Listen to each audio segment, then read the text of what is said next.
Hello friends, स्वागत है आप सभी का आपके अपने यूट्यूब चैनल सितंबर सेल्फी में। यहाँ पे TGT, PGT, UGC net home science की क्लासेस चलती हैं।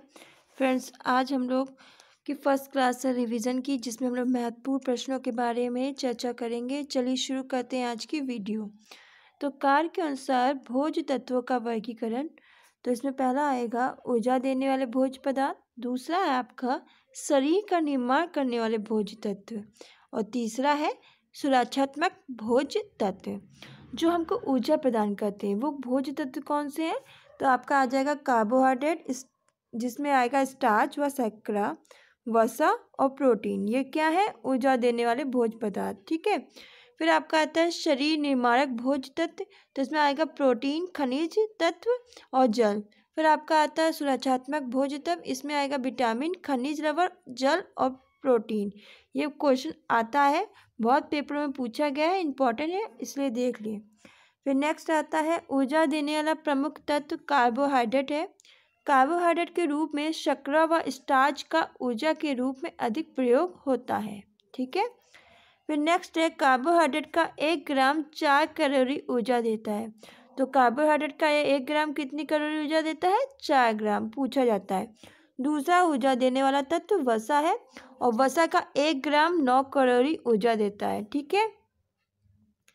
फिर नेक्स्ट है खनिज पदार्थों में कैल्शियम, फास्फोरस, आयरन व आयोडीन प्रमुख हैं। कैल्शियम व फास्फोरस दांत व अस्थियों के निर्माण में विशेष कार्य करते हैं। फिर आपका आता है रक्त में उपस्थित हीमोग्लोबिन के निर्माण में मुख्य रूप से आयरन मतलब लोहा भाग लेता है। ठीक है।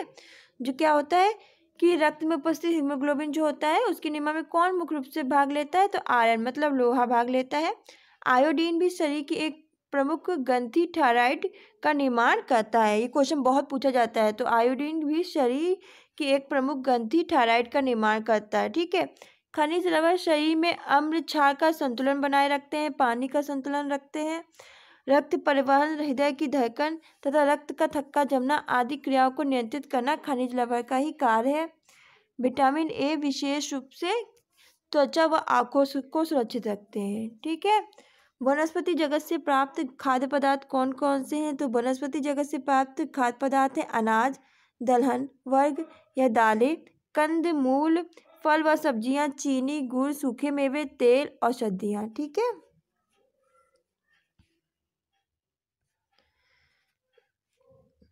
पशु जगत से खाद्य पदार्थ कौन से प्राप्त होते हैं? तो मांस, मछली, अंडा, दूध, शहद। अनाज, देखिए अनाज के हम जान लेते हैं। अनाज में प्रोटीन कम होता है, कार्बोज होता है 60 से लेकर 80%। ठीक है। प्रोटीन होता है 6 से लेकर 12%। वह वसा नाम मात्र की होती है। तो अनाज में प्रोटीन कम होता है। अनाज में क्या कम होता है? प्रोटीन।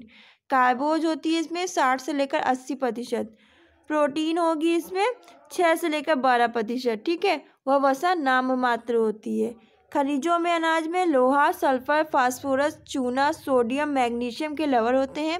विटामिन डी की कमी से चूने का समीकरण ठीक से नहीं होता है। इसकी अधिकता से पेट में पथरी हो जाती है।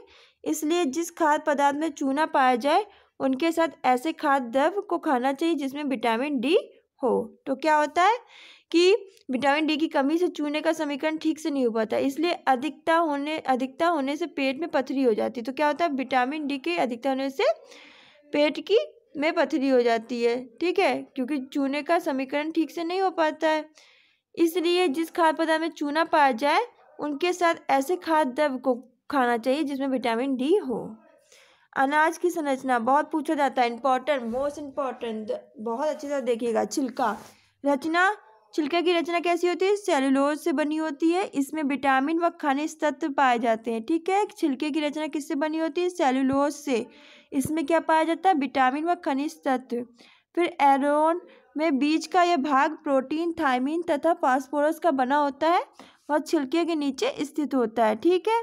फिर आपका आता है भ्रूणकोश। तो बीज के इस भाग का निर्माण स्टार्च किससे होता है? स्टार्च, प्रोटीन, वसा, खनिज पदार्थों के योग से होता है, और ये भाग बीज का प्रमुख भाग होता है। कौन सा? भ्रूणकोश। ठीक है।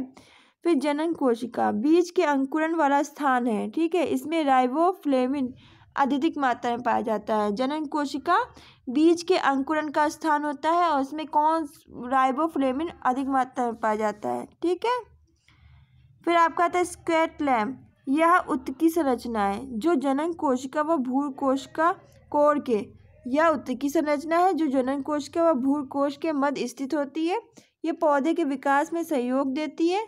इसमें एंजाइम्स पाए जाते हैं। ठीक है, फिर गेहूं में ग्लूटीन प्रोटीन पाया जाता है। कौन सा गेहूं में कौन सा प्रोटीन पाया जाता है? ग्लूटीन प्रोटीन पाया जाता है। ठीक है, बढ़िया गेहूं में यह 10 से लेकर 14% और घटिया गेहूं में यह 8 से लेकर 9% पाया जाता है। गेहूं के अंकुरण में प्रोटीन व वसा पाया जाता है। तो गेहूं के अंकुरण में क्या पाया जाता है? प्रोटीन व वसा पाया जाता है। इसकी भूसी में कार्बोज अधिक होता है। क्या अधिक होता है? कार्बोज। ठीक है, गेहूं की भूसी में क्या अधिक होता है? कार्बोज। ठीक है,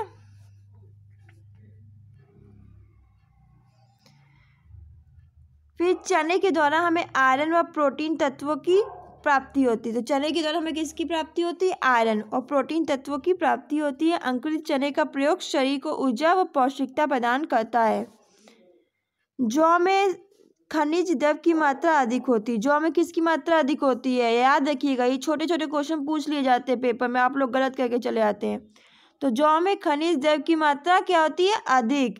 प्रोटीन भी करीब करीब गेहूं के बराबर होता है। ठीक है, जौ में एल्ब्यूमिन ग्लोब्यूलिन एल्ब्यूलोज रहता है। इस कारण यह रोगियों के लिए उपयुक्त है। जौ के चूर्ण को उबालकर रोगियों को दिया जाता है। जौ जब अल्प अंकुरित होता है, जब क्या होता है? जौ जब अल्प अंकुरित होता है, थोड़ा कम अंकुरित होता है, तब उसे सुखा दिया जाता है। इसको माल्ट मिश्रित दूध कहते हैं। तो इसको क्या कहते हैं? माल्ट मिश्रित दूध। जब जौ कम अल्प अंकुरित यानी कम अंकुरित होता है तो उसे सुखा दिया जाता है। इसको क्या कहते हैं? माल्ट मिश्रित दूध। याद रखिएगा, क्वेश्चन आता है। इसका उपयोग पेय पदार्थ के रूप में किया जाता है। इसका प्रयोग किस पदार्थ के रूप में किया जाता है? पेय, पीने वाले पदार्थ के रूप में। ठीक है, माल मिश्रित